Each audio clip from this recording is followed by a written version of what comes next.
Amis de la revue de presse, bonjour. Après une courte pause indépendante de notre volonté, nous revoilà en force pour vous servir l'information continue sur DB Média.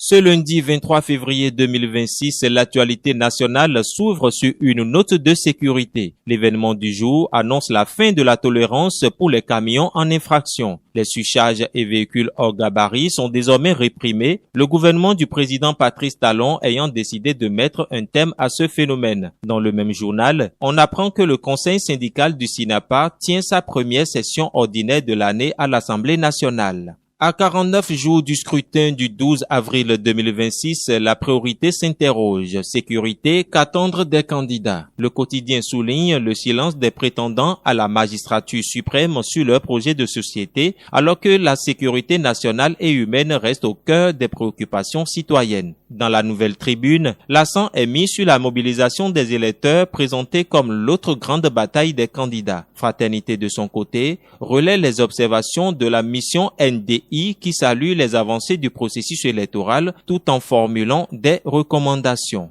Transhumance politique. La question refait surface dans la boussole qui évoque les spéculations autour d'un éventuel rapprochement de Guy Mitokpe avec la mouvance présidentielle. Le quotidien titre en manchette « Guy Mitokpe est-il vraiment désiré à la mouvance ?», alimentant ainsi les débats dans l'opinion publique.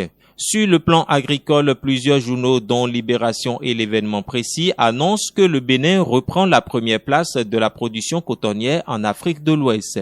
La boussole confirme que le pays est désormais le roi du coton dans la sous-région. La campagne 2025-2026 marque un tournant décisif avec une production massive qui surpasse celle du Mali, longtemps concurrent direct.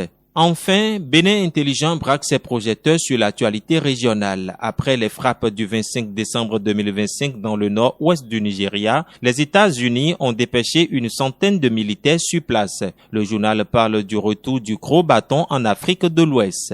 Fin de la revue de presse. Merci de votre aimable écoute.